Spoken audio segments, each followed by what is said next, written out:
Hey, what's going on, everybody? Welcome to the Tolly and Neely Show. This is the Pregame Network. It is the day after Christmas. I hope that everyone has enjoyed their holiday season. We're getting ready to get into the thick of bowl season. It's just after 2 o'clock on the East Coast on a Thursday.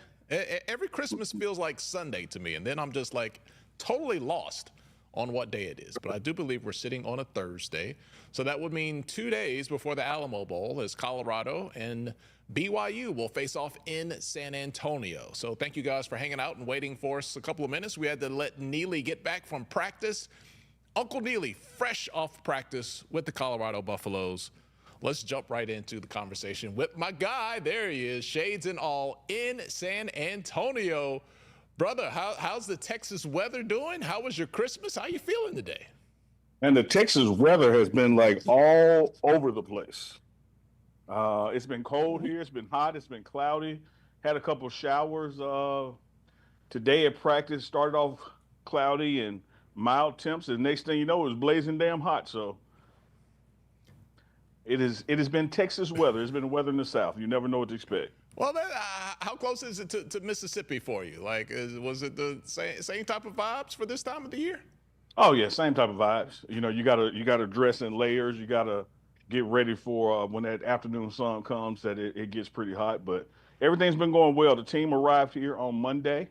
I gotta tell you, Tyler, just like you said, you never know what damn day of the week it is. Like we've just been wondering, man. I got to take your word for it. If you say today is Thursday, it's Thursday. I don't know what day it is. It's every Christmas makes the day feel like it's a Sunday, and then the day after Christmas, like you just don't know what's going on. So I'm in full belief that it is a Thursday. What's up to everybody checking in? Mama Tia's in there. Tay R323. Says Uncle Neely just got back from the Black North Pole. Black Santa in the house. Neely, go with it, bro. Go with it. You've got the look. You have the look. So what is the bowl? What happens during the week, Neely, when you are on a bowl team? You're a visitor in town. I imagine you get the royal treatment from the visitors bureau and the mayor's office and everything else. What has it been like being the toast of San Antonio, being a member embedded with the Colorado football team? Well, I would have to imagine that what is happening for us is happening in another hotel on another side of town for BYU. But frankly, I haven't seen that. All I've seen is what we've experienced. Got here on a chartered 777, 777, huge plane outfitted with, I believe, in Colorado everywhere. You get to the hotel and your logos are on the elevators, on the escalators, in the rooms. Been nothing but hospitality. The chairman of the Alamo Bowl came and spoke to us right after arrival. There's been lots of events to go to, even including a coach's dinner. The coaching staff from both programs had dinner together the other night. So there's been a lot of things like that taking place this evening. There's a parade, but since you're in San Antonio, the parade is actually on the river. So the team will be on various boats with the head coaches, Coach Prime and Miss Peggy on our grandstand will be together. She's on the way here now. So a lot of pomp and circumstance, but otherwise it's been football as usual. We go to practice in the mornings, including Christmas morning.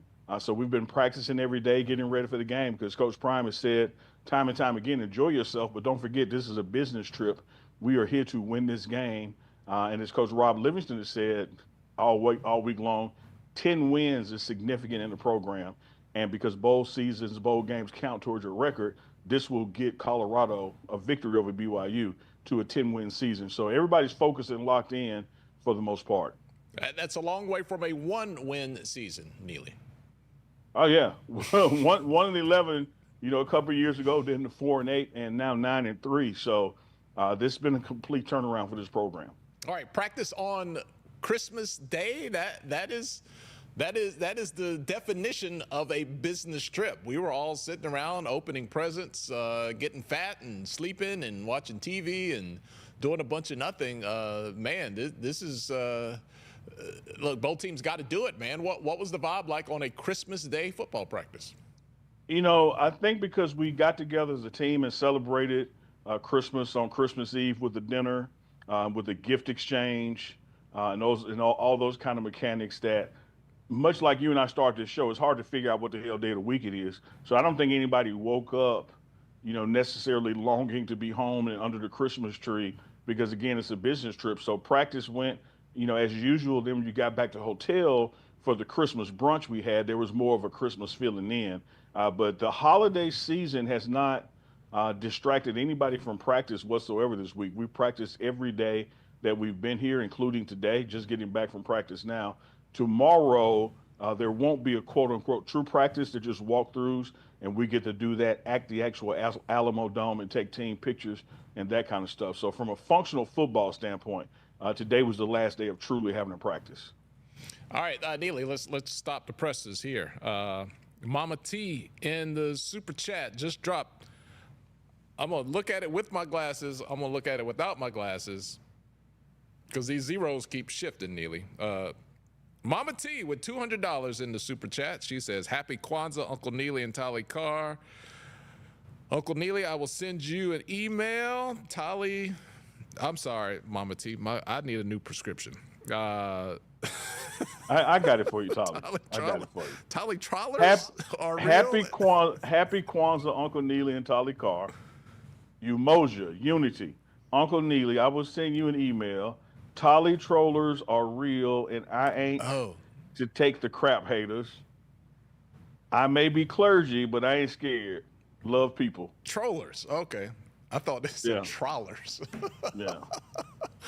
Look, Mama Tia, you can't have him at your church reading the announcements. Ain't no telling what he get up there to say. Neely, I had perfect vision, brother, my whole life. I used to pick on everybody in my family that had glasses, all my friends, y'all can't see. And brother, when I hit about 48, it went off the cliff. And I got these readers, and I swear I can't see out of these. I got to give a shout out not only to Mama T for that very Merry Christmas $200, but shout out to Hazel Eye Gemini who said, "Finally, a video I can hear." Oh, okay. That would be the shots fired. The shots fired. Hey, look, folks, 2024. November, December, it was a little rough on a brother. All right, we had internet, it was actually a hardware thing last weekend. I had too much going on the same computer. We were echoing, but look, man, it bees like that sometimes. It just, you got to be like a good cornerback, Neely. You got to forget about that play you got burnt on, man. You got to line up again and get ready for that next deflection, rush the quarterback, get the pick. Got to get the pick six. So you got to have a short memory when it comes to the live content space, man. Absolutely. And I told you, Tolly, off the air. I told you on the air. I'll tell you again on the air. You are 297 in a row and then 4 misses in a row. I'm going to ride with you, Tolly. And look, you're right back on the streak. Like, we haven't missed. Audio is working. Internet connection is working. Stream is going on wonderfully. I'm in downtown San Antonio looking out the window of the Riverwalk. You were in the studio in Atlanta. Tolly, you're back. Like, don't worry about it. Shake it off. It's fun, though. You have to understand, like, I really enjoy when things break because it gives you an opportunity to fix it. Like, I really just get off on screwing stuff up because then you get to come back and fix it. So I'm kind of weird like that. It drives my wife crazy. All right, so here we are, Neely. Brother, there's so much to get into. Let's talk insurance. Big news. People have been buzzing, talking about it. Coach Prime said, my players are going to play. My stars are going to play. No one's opting out. But it looks like he took the moves to ensure that, we don't want to say it out loud, but if something were to happen, that his guys are insured. Your take on that and how it's been cycling through the news? Yeah, this is something Coach Prime first told me about when I did that sit down with him.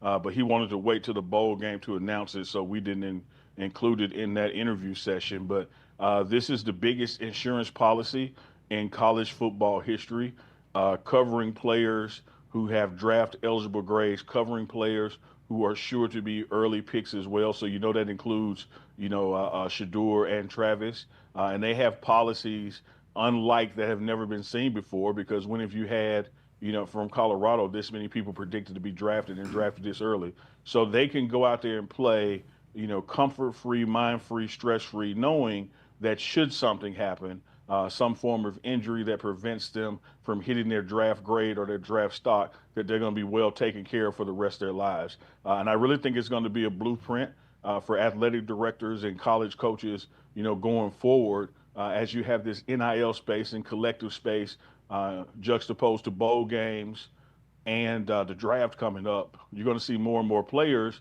who are willing to play if the school makes sure that they're going to be okay for playing. So, big shout out to Coach Prime and AD Rick George for putting this together. Have not seen the exact dollar figures and what's covered for certain individuals or the collective group, but the AD was on record saying it is literally the biggest insurance policy in college football history.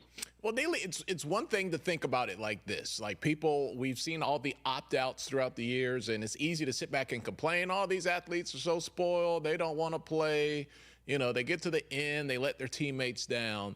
Neely, there's absolutely nothing wrong with putting the athletes' interest first and taking care of them and not just treating them like a cog in the wheel of the big sports marketing money-making machine.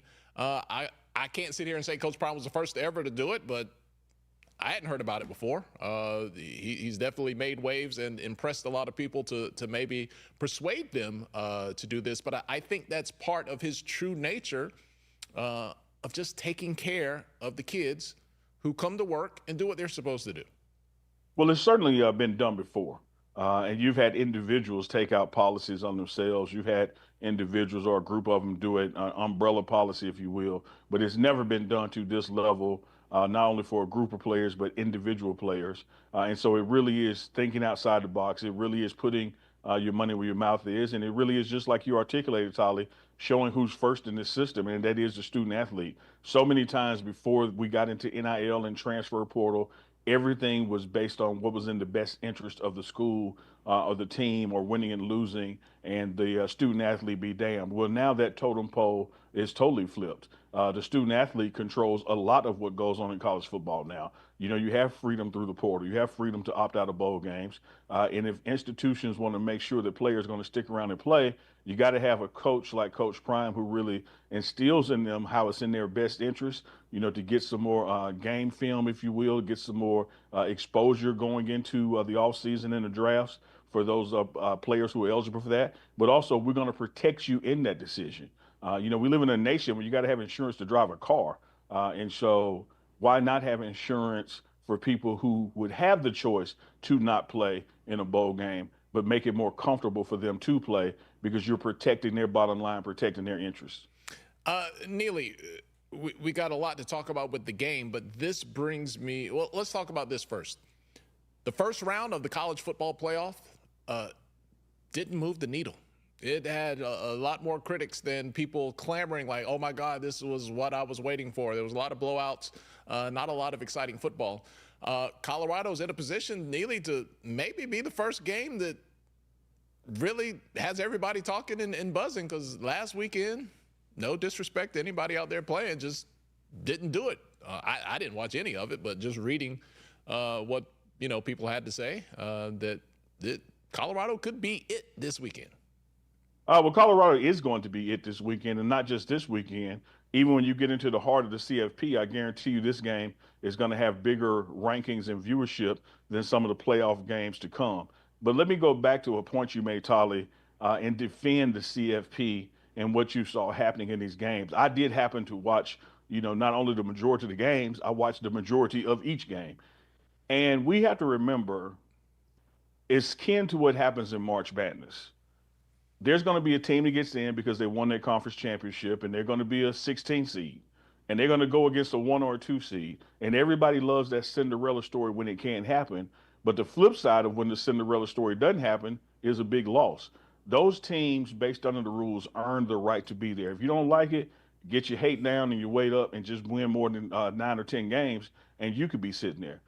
So I don't have a problem with the lopsided look of some of these games based on who should have been in and who should have been out. You knew the criteria to make it. Colorado ourselves failed to live up to that criteria to make it. And so what, a game was a blowout, do what you got to do to get there next year because everybody loves that underdog story. And one thing that it does remove, Tolly, keep in mind when there were only 4 teams in and there used to be a different selection process, everybody was saying, oh, had it been me, if I would have got there, I would have showed you what we could have done. Okay. Well, now all of that is moot now. All of that is mute now. Those people got in and you saw what happened to them. But I'm telling you, it's going to be just like March Madness in the years to come.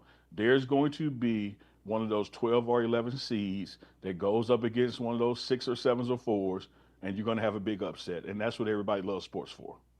Well, brother, I was running off tackle at Target last Saturday, doing Christmas shopping and contributing to the bottom line of Target and its board of directors and shareholders and all those good people. Well, you also spent some time at the groomers because that fade is tight. I'm loving the boxes coming in. I'm seeing some 90-degree angles around the back edges. You know, it looks all natural, maybe with a little juices and berries. I got a name for it. Are you ready? Are you Yeah, ready? give it to me. Are you ready in the chat? Are you ready in the chat? I am Kid and Gray.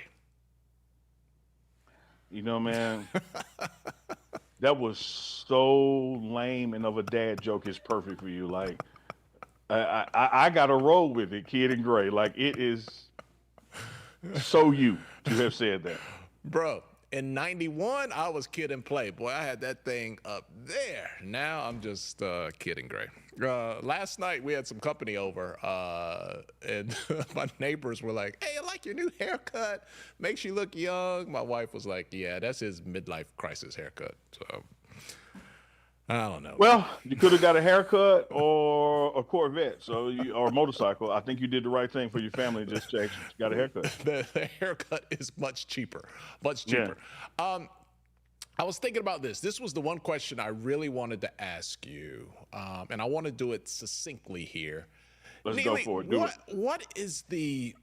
I know Coach Prime focuses on the main thing is the main thing. You're there to play football. If you play football well, everything else will take care of itself. I've been watching the trajectory of Travis Hunter's brand. And I just wonder, like right now, if you just a snapshot in time, not a year ago, not a year from now, but just right now, where Travis Hunter would line up in most recognizable brand with all athletes, professional or college. I mean, Neely, he's trending on ESPN as much as he is Shade Room, right? And I was just thinking, like, the way these kids over the years have been able to elevate their brand and where they sit now in social media, in society, in, you know, network TV, gossip, whatever, all of that together. Although Coach Prime keeps the main thing, how important has his presence been in getting these players to understand their value, capitalize on their value, and understand the pros and cons and all of that, as opposed to them just being a player? Hey, I need you to perform, and when you're done performing for me, good luck with your life.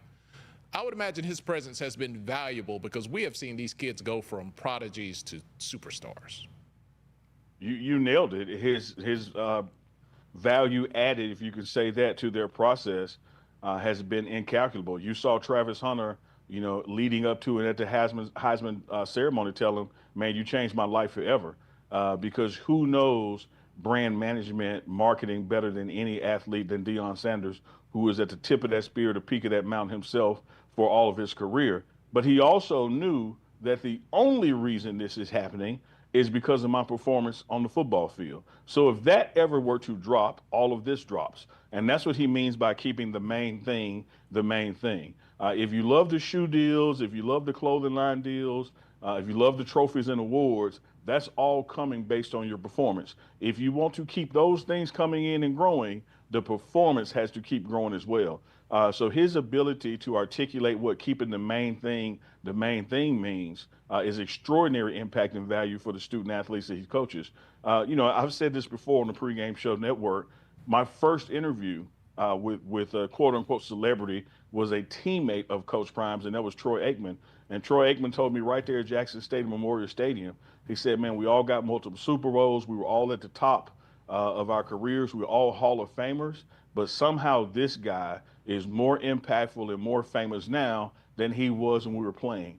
All of us have waned and waved and fallen away, and his just keep rising because he knows how to not only recreate himself, but he knows how to keep the main thing, and adapt with the times in each generation. And he's instilling that into his players. And I think that you see a guy like a Travis Hunter, whose name ID and facial recognition, probably, Tolly, we haven't seen this from a college athlete, what he and Shador have pulled off, maybe since Johnny Manziel, Johnny Football, when he was at Texas A&M and coming out of there. There have been some other guys who had incredible name ID as they were turning pro, but they were the LeBrons and Kobe's who didn't play college ball. But if you look at people who played years of college ball and a transition into the leagues, what Shador and Travis have pulled off from their celebrity status really has no comparison. They have no competition in that space. They are the new standard of it. Neely, they are very recognizable by their face, which is hard for football players because they wear helmets while they're competing.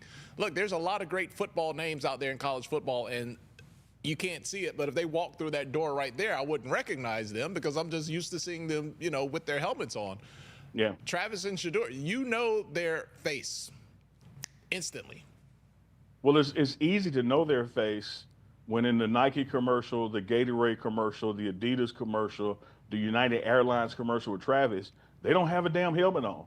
They may have a jersey and some shoulder pads on, but you see their face just as much in commercials, which truly what NIL was supposed to be about, not what it's become. You see those guys' faces more than you see their game tape. And then also when they have a game, the camera follows them to the bench when their helmet is off. A camera stays on them all game long, no matter where they are in the stadium or the field. And so their facial ID and name ID and brand recognition is through the charts. And again, man, Johnny Manziel happened to come through when NIL didn't exist. But his recognition during that time as a college athlete was pretty high. What you have witnessed with Travis and Shador, when they can sit courtside of the game and a LeBron James knows who they are and comes over to them and hugs them, you haven't seen anything like that in college football before. No, it has been an amazing ride, and it went by so quick. Neely, I remember like it was yesterday. Coach Prime at Jackson State, they lost the game during that spring season, and he was walking with Shador, and he pointed to the scoreboard, and he said, "This will not happen on your watch." And with the exception of a couple of Celebration Bowl games and a game against ULM, it didn't happen, and it has. Their careers have just fast forwarded like right before our eyes, man. What's on the line in this game for them, and specifically Shador and Travis as they cap off their college careers, started at Jackson State, ending at Colorado? I don't think they can affirm anything we don't already know, and I don't think they can blemish anything that we already believe. They have proven who they are in college football. They have proven who they are individually in college football. I think it's not about Travis and Shador this game. I think it's about Jimmy Horn Jr., LeJontay Wester, Will Shepard, 3 senior draft eligible wide receivers. I think it's about showing from an offensive line perspective with a Jordan Seaton, Cash Cleveland, 2 of which we have coming back next year, what this team is going to be like next year. Same thing on the defensive side of the ball. I think it's about Chidozie and Waku and going pro, and Shane Cokes and going pro, and Levante Bentley and going pro. Then it's also about showing what a Jeremiah Brown could do, who opted back in the portal and out of it to stay at Colorado. Travis and Shador have secured their spots in college football history. They have secured their spots in the upcoming NFL draft. But the impact that this game has on their teammates is tremendous. That's why you see them wanting to play in it. Shador tell you, man, I want to throw the ball to Jimmy Horn. I want LeJontay Wester to get a touchdown. I want to find Will Shepard. And then you have to think about this, Tolly. We're in this game somewhat representing the old Pac-12. When that conference collapsed, you had to keep those bowl tie-ins for 2 years. So we happen to be playing a Big 12 opponent. We happen to both be in the Big 12, but that's not the tenets of this bowl game. But what it does set up is a brewing rivalry between these two schools. BYU is going to come to Folsom Field next year. They're going to be a contender for the Big 12 championship. And without us having divisions, you could see us playing this team 3 times in the next 11 months. And so what's at stake here is us getting to 10 wins. What's at stake here is beating the team that for the entire season was number one in the conference, and we didn't quite get to. So we want to end out on that bang, get to 10 wins, and beat one of the other powerhouse schools in the conference. So I don't know how much it is about what Shador and Travis need to do to go out as it is for those other ancillary players who are trying to move up in their draft stock, as well as create the buzz for this team going into the 2025 season. How do you think this team will react after the time off? It's been time off for everyone, but bowl games, Neely, we've seen all sorts of performances over the years. Some of these games, there's always, well, not always, there are times when you can tell one team just was disinterested, like they just did not want to be there, and you kind of get a mailed-in performance. Some people elevate their play. I know this will be a motivated Colorado team going for that 10th win, but how do you think the rest will serve them, good, bad, or indifferent? I think it's good. I think the rest, for instance, this game was 2 weeks ago. Maybe you don't have Jimmy Horn Jr. back. So I think the rest has been tremendous for Colorado. Watching practice last week in Boulder, watching practice this week, the rust got knocked off, if you will, last week. This week has been a true week for practice and game planning against BYU. I think that we're coming in ready to play. I don't want to sit here and say that, BYU has really got nothing to play for because they have a 10-win season. Of course, everything I just articulated about us and going into next year, they want to be one up on us. We didn't play each other in the regular season this year. And everybody talked about, well, what would happen if they got a chance to play? Well, now here is the chance to play. We didn't get to play Iowa State, who was at the top a lot this season. We didn't get to play BYU, who was at the top. We play both of them next season. And here's our opportunity against BYU, a true measuring stick of where this program is. So I think our guys are dialed in. They had great weeks of practice. I don't think this has been a vacation bowl as much as it's been like, no, we're treating this like a regular season game. This is the matchup we wanted.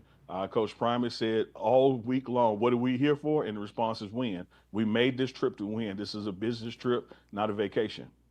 All right, so there was a little bit of fun, though. You got to have a little bit of fun, even on a business trip. So I've been to San Antonio twice. I did not realize there was a SeaWorld in San Antonio. It's not the city that you would think of SeaWorld, but there is a SeaWorld in San Antonio. We saw Coach Prime out there with his kids. Neely, he put them to shame with the carnival games, shooting hoops, the ball toss. He's still him in that regard, Neely. I saw him do the same thing at the fair in Jackson, Mississippi. And keep in mind, the Mississippi State Fair ain't no damn SeaWorld. But when it comes to competitive games that have anything to do with athletics, he still got it. I saw him whoop him, on the basketball hoops. I saw him whoop him on the ring toss. He'll tell you, hey, man, I'm still him. Here's what most people don't know, Tolly Carr. He got the nickname Primetime from basketball, not football. He was on the way to a game with his best friend, shout out to Richard Fain, and they were playing in a primetime matchup. The game was at 7 p.m. on a Friday night. And his friend turned to him because he had just had a big game of 50 points the other night. And he said, man, if you could do it again, man, you're going to be prime time. You playing in prime time, and you're going to be a prime time player. And the nickname stuck from then. It was a basketball nickname, not a football nickname. So him being able to make those buckets out there at SeaWorld shouldn't be surprising to you. Yeah, people should go and Google or look on YouTube. What was it, the 1988 Foot Locker Celebrity Slam Dunk? Yeah, Slam Dunk, yeah. Yeah, go check that out. He did it in a hat. It was Deion Sanders, Chris Carter. I think that was the year Mike Conley Sr. Yeah, won, Mike right? Conley Sr. was in it. Yeah. Yeah, he did. He did it wearing a rag Kangol or some kind of cap like that. Yeah. So go look that up. Coach Prime is left-handed, Neely. Have I missed this all these years? No, you missed it. Yeah, he has been left-handed all since I've known him. Oh, He's a lefty. I saw him shooting hoops, and I just thought immediately, I thought he was right-handed, but he nailed that thing, lefty. Lefty. Yeah, there it is. All right, so let's hear from some people in the comments. As you dig some up, Yes. let me address some of the comments I've gone ahead. by. People have been asking about Khalil Benson, the offensive lineman transfer from University of Indiana, Mississippi kid. I call him my big homeboy. They've been saying, where is he? Hadn't seen the videos. He is dealing with a foot injury that would not allow him to play And I know it's maybe surprising to some people, but just like in regular season road games, same thing with bowl games, players who are hurt and cannot participate don't typically make those trips. So shout out to Khalil Benson and his injury that he's dealing with, and he's going to be back 100% for next season. The first couple of days we were here, not games. The first couple of days we were here, people were saying, "Oh, I don't see Travis in the videos. Where is he? Where is he?" One, there's no way we can show 120 people every day in every video. Right. Two, Travis is here, even at home during the regular season. Travis typically does not practice Monday or Tuesday. Shador typically doesn't practice on Monday. The preparation for this week and last week has been just like any other game. So Travis got here when he needed to be here, which was on yesterday, and you can see him in videos yesterday practicing, and you'll see him later today in videos practicing, and most importantly, you're gonna see him in the game Saturday playing. The most important thing. TR323 wants to know, with the new NCAA ruling, is Preston coming back? Can you speak to that at all, Neely? That's interesting. I would hope so. I'm not sure where his draft eligibility. I'm not sorry, his draft stock, his draft grade, if you will, falls. What his personal desires are. But that ruling that essentially says your JUCO years do not count against you is going to open up a lot of room for players who thought they were on their last year to not be on their last year. And I don't know how retroactive that is. I'm not up to speed on the law and the ruling as far as its details of when it becomes effective. But great question. I have to find that out. All right. There's a whole different world going on in the comments, so I will let you all just continue to talk with one another. That is, there's two shows happening right here. There's our show. It's a different world. And then there's from that where show you come from. down here in the comments. Neely, you're new. Is this your first Christmas as a grandfather or second? First Christmas, second Christmas as a grandfather. However, in 53 years of living and breathing, first Christmas not in Mississippi with family.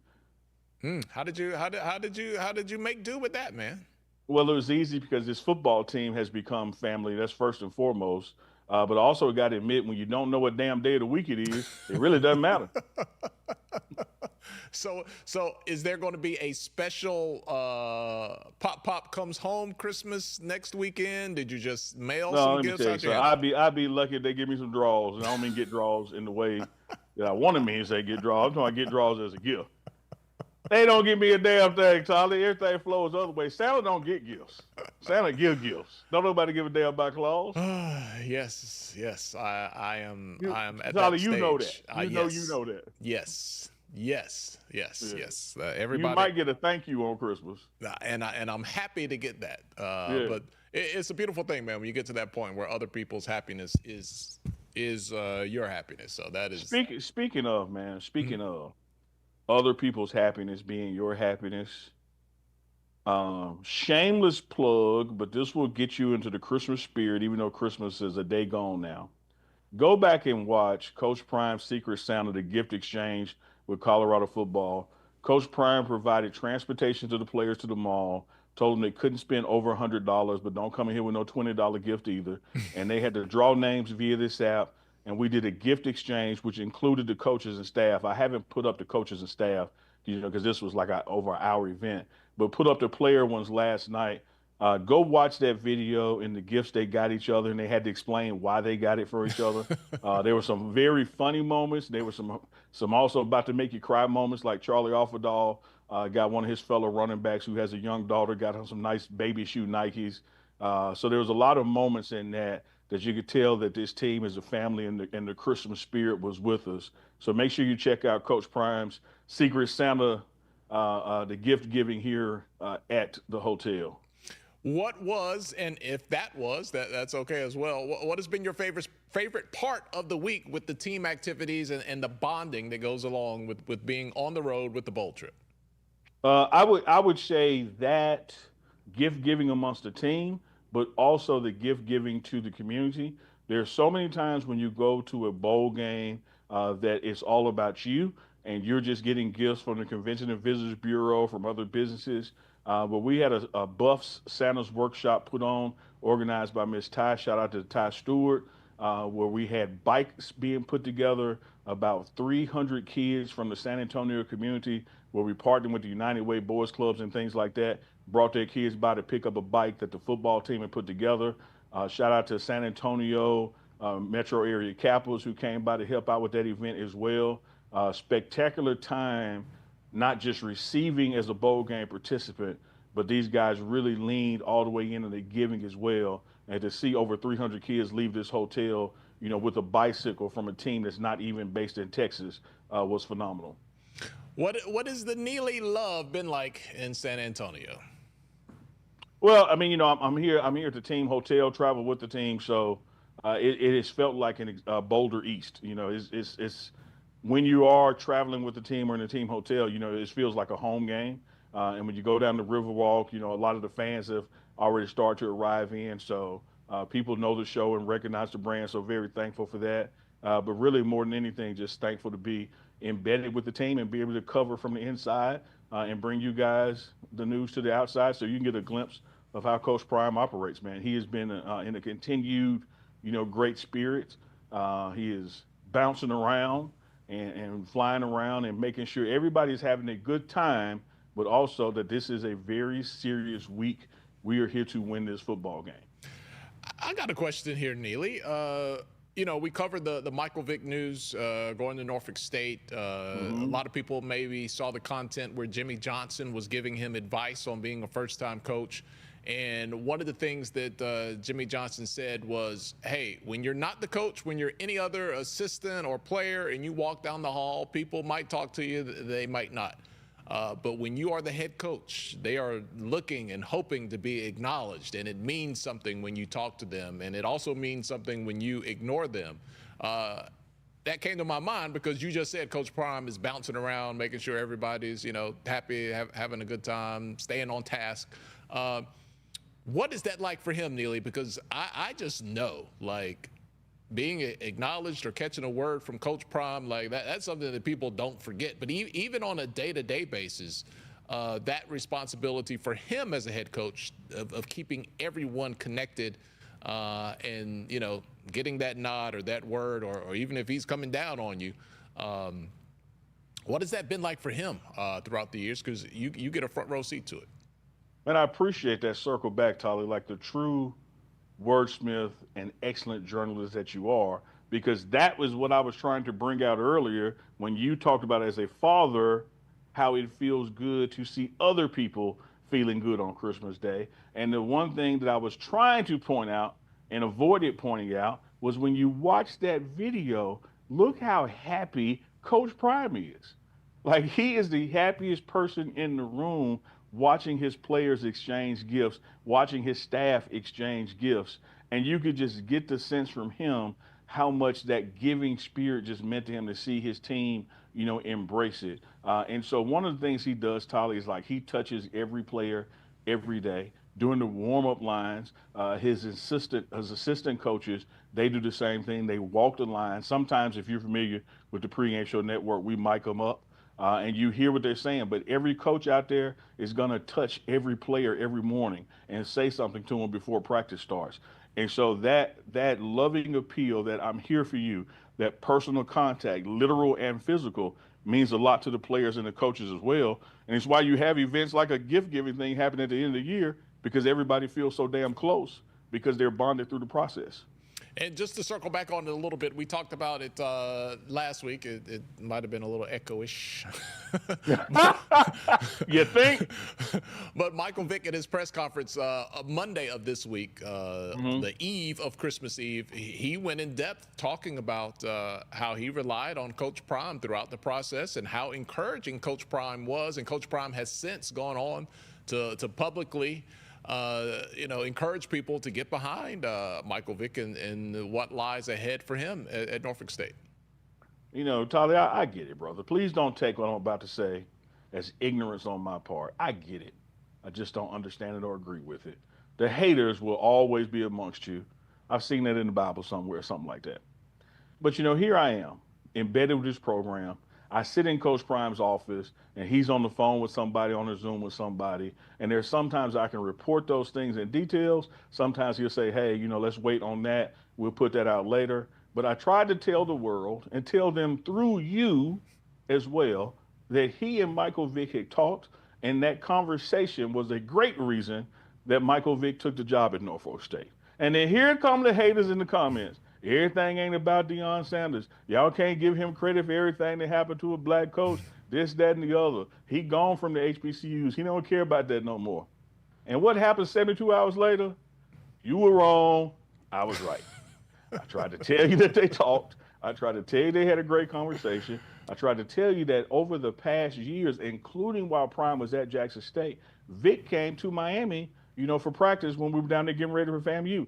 Vic has been to Colorado several times, and not like as a journalist, as a friend trying to absorb something and watch how Prime works and ask questions, because he knew coaching was something he wanted to get into. And so when he began to do interviews and job offers were coming, who did he call?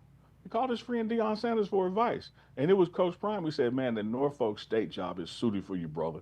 There's nothing like going back home, nothing like working with your people. Go there, rebuild that program up, bring your resources and the resources of your friends in, and it will truly make a difference. And then you'll see if other doors open up and you can make those decisions when you can. Michael Vick says that happened. Now it's like, oh, okay, we believe in that. We tried to tell you. Tried to tell you, Tolly. We tried to tell you. Neely, I think one thing that is cool about this is it has opened the door, and when we talked about this at HBCU Game Day, there were critics who said, oh, man, these celebrity coaches are coming in and they're taking jobs from guys who are working hard and trying to come up through the ranks, which you can make that argument if you want. But if you look at it, man, Eddie George got off to a slow start. He's doing pretty good at Tennessee State. He was the coach of the year in the conference. What Coach Prime has done speaks for itself. We saw Alabama State hired a coach, Eddie Robinson Jr., getting along pretty good there in the running late in the season for a division title. All these guys had no, big-time college experience, but just had that NFL pedigree. But Neely, the thing, these guys know football. They know people. They have relationships. Yeah, and I think that's the totality of the situation right there. Eddie George will be a Hall of Famer. There's no doubt about that. And when you look at what these guys have achieved in their personal life in football, going from Pee Wee League to Hall of Fame, they clearly know football. When you look at the relationships they've garnered and gathered over the years, they know people that know football. And so when you hire them, you're not just hiring a guy who may be popular and you hope knows football. You're hiring his entire Rolodex, if I can date myself. You're hiring every contact in his phone. I think I mentioned to you, Tolly, that when I think it was on the CBS Sports Show of one of them, where when it was officially announced Vic was taking the job, and everybody at the desk reached under the counter and put on a Norfolk State hat, and they pledged their commitment to him and pledged their commitment to the school and calling on their friends. If Vic announced 30 minutes later he was no longer taking the job, that moment right there was worth the hire. There's just some bangs for the buck that these people bring that cannot be denied. And what they also bring with them is the building of staffs, the building of other experiences. And when they move on, other doors open up for those people as well that would not have opened up had this not happened. And so I hear the argument that, well, they don't have enough SWAC hours. They haven't been to a HBCU. They haven't paid their dues. But what they bring to the table and the opportunities that it opens up, if you open your mind up, it's win, win, win. It's like Deion Sanders even coming to Colorado. For someone to say, well, he's never coached at this level and won. Well, you've been losing with your coaches and getting nothing on the backside for it. If he came here and failed, he's a better failure than you had before, because you're going to be on TV, you're going to be on magazines, you're going to be the most watched sports games in college football. Only one team was on TV every week this year, and it was coached by Deion Sanders. So what an easy risk to take. And you could say the same thing for Vic at Norfolk State. Hell, it ain't going to get worse. But when you look at everything else he brings to the table, we're winning. Yeah, so kudos to Coach Prime for helping change the trajectory of things that happen in college football. All right, let's talk a little bit about the game. Neely, I bet you won't. I bet you won't talk about the game. what can we expect in this matchup with BYU? What type of style of football do you think we'll see? You know, you touched on it earlier about how some teams don't take bowl games seriously. And I think this is probably going to be one of the most smash mouth bowl games that you've seen. I think the battles in the trenches are going to look like a regular season football game. I think both sides want to establish dominance. We clearly want to play football on their side of the line of scrimmage, meaning stop the run and get some QB sacks. And they clearly want to run the ball. And here's why they want to run the ball, Tolly. This is just mathematical fact. If you can take away Colorado's possessions or limit their number of possessions or limit the amount of time that Shedeur Sanders is on the field, you had a damn good chance of winning the game. And they understand that. And the only way to do that is run the ball and control the clock. And so they're going to try to run the ball, which means being physical. We're going to try to stop them from running the ball, which means being physical. So I think this is going to be one of the most physical bowl games you're going to have seen in recent history. And then I think on our side of the ball, that our receiver core, particularly our seniors, Will Shepherd, who came in from Vanderbilt, you saw what LeJontay Wester did all year long. Jimmy Horn on the way out the door, missed him some at the end of the season due to injury. They don't have anyone in their secondary that can handle those three. So I think you can look for Shedeur Sanders to try to stretch the field, even if it's a short pass with a big run, or LeJontay for deep. I think that the battle of them trying to run the ball and us stop it, juxtaposed to us getting Shedeur enough time and he can pass it deep. I like Colorado's odds matchup wise, but it's going to be a physical football game. Timing wise, might this be potentially the most dangerous that the wide receivers have been all year, because Wester has developed, matured. Jimmy Horn is now healthy, because we haven't seen like many opportunities for the full complement of receivers playing at their best on the field together at the same time, or at least it hasn't felt like it the last, back end of the season. I think that's well said, Tolly. I think that's well said and well put together. When they were all together and healthy, Wester had not become the Wester that you know yet. Travis was probably getting the bulk of the looks and the targets. As the year went on, particularly when Jimmy got injured, Wester was leading in targets. So here you're going to have a game. Travis Hunter, receiver, LeJontay Wester, receiver, Will Shepherd, a receiver, Jimmy Horn Jr., receiver. That is literally the best wide receiving room in the nation, not only from your eye test, but the numbers test statistically as well. All right, going back to the comments, what's the deal with Whitlock? I see a lot of people are coming for Whitlock, saying he's got to show up in San Antonio. Was this some sort of bet or something? Yeah, I don't pay too much attention to the clown journalism he puts out in his anti-prime messaging. But every now and then, I'm aware of a 30-second clip or two that's out there, and I think that this is relative to back in the season when he was predicting that we would not be 4-8, then predicting we would not go to a bowl, and I think he made some kind of wager with the audiences out there that if we made it to a bowl game, that he would show up personally and apologize. They may be going to that. He can get in line and buy a ticket, and enjoy the game. I don't think anybody's here is interested in hearing from him directly or indirectly. Get in line and buy a ticket. I am there. I am there to see him in line buying a ticket.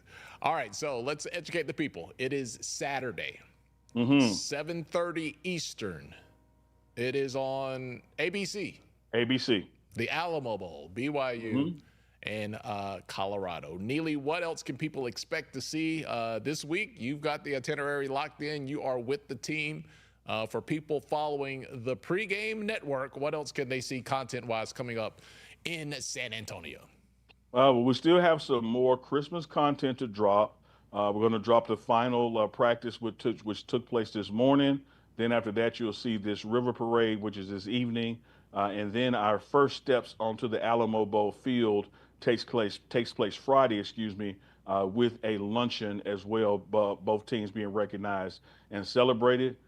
Then it's lights out Friday night, Saturday morning, afternoon. You go through the same pregame, pre-day mechanics that you typically go through. 2 hours before kickoff, head over to the stadium. it's ball game then. One of the things we are doing different, Tolly, normally when you are on the road with football, I don't care if it's the NFL or college, when you in that game, do your press conferences, take a shower, you get on the bus, go to the airport. We will be staying in San Antonio after this game and leaving on Sunday.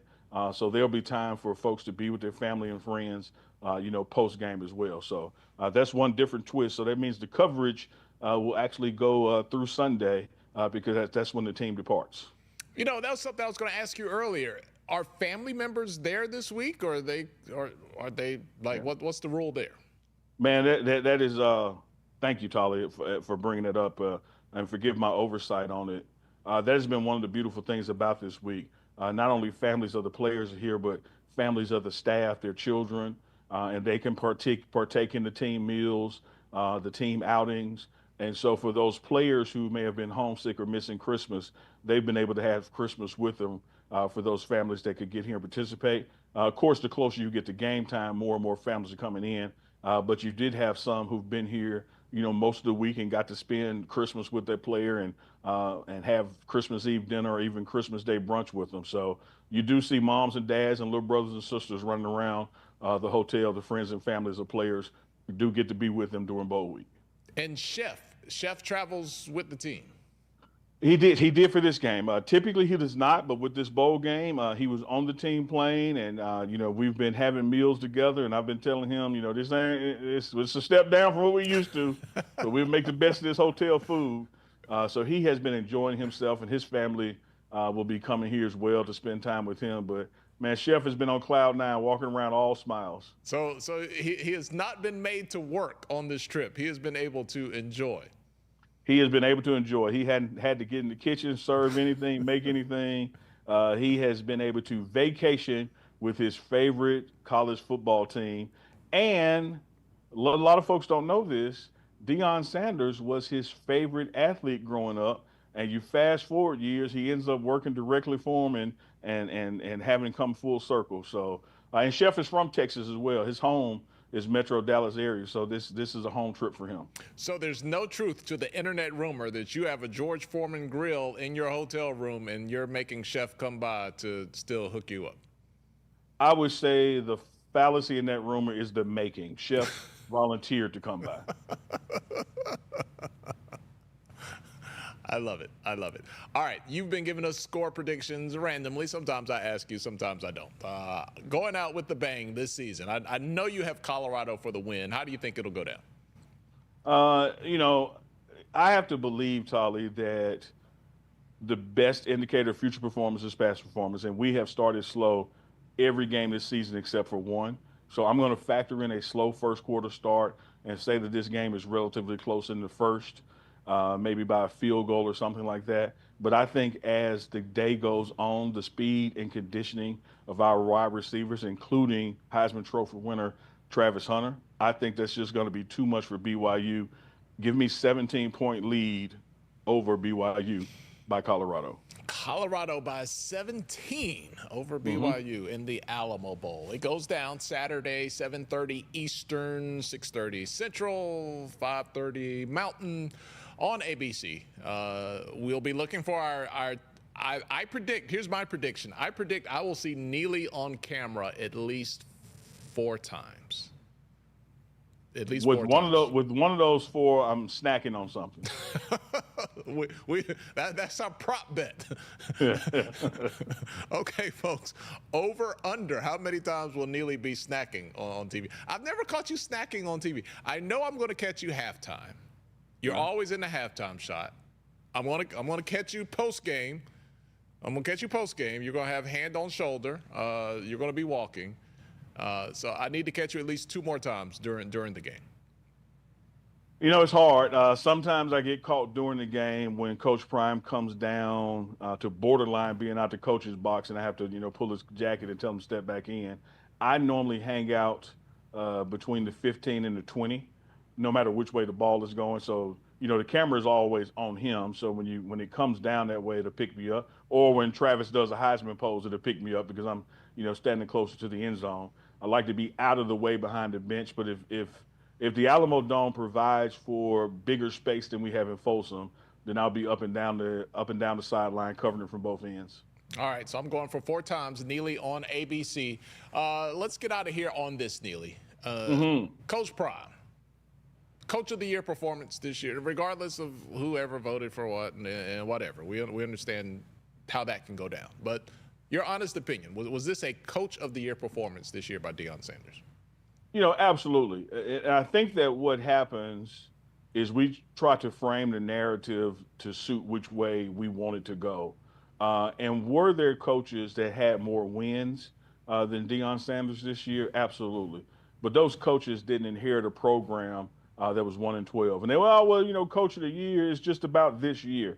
And I think the flaw in that is that you have to look at what someone has been able to do with a program in such a short time. So not only did you go from 1-12 to 4-8 to 9-3, you became bowl eligible the first time in more than a decade. If you take out that COVID year, you produced a Heisman Trophy winner who went on to sweep every award except the Thorpe Award, and you had a quarterback that won the John Unitas Golden Arm Award. And if you look at the number of players on defense invited to postseason, there's evaluation invite-only bowl games. How is this man not Coach of the Year for 2024? If Forbes if Forbes was in charge of the voting, I think it would be a runaway winner. If they just did valuation, like who has increased the value of their program this year or over the last couple of seasons, I think that's a slam dunk. But they won't do it that way. But Tolly, look at it this way, and I said it early in the show.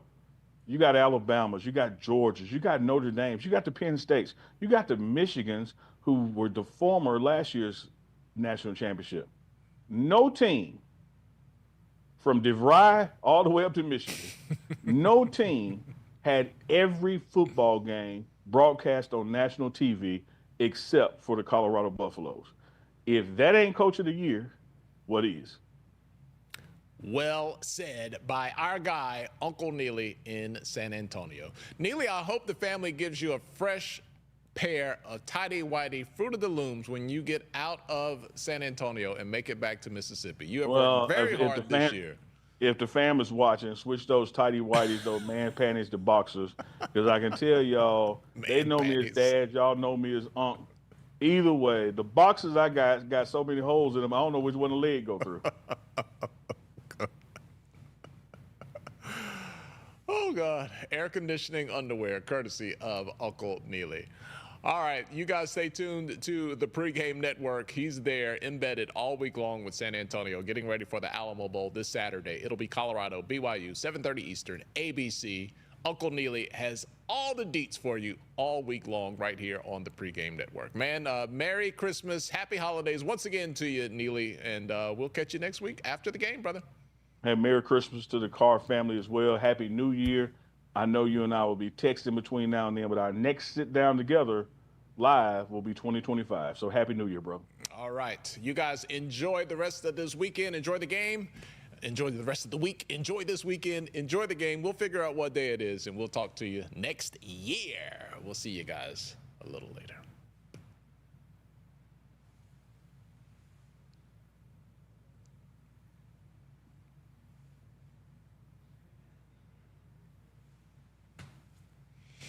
It worked, man. We had 700 live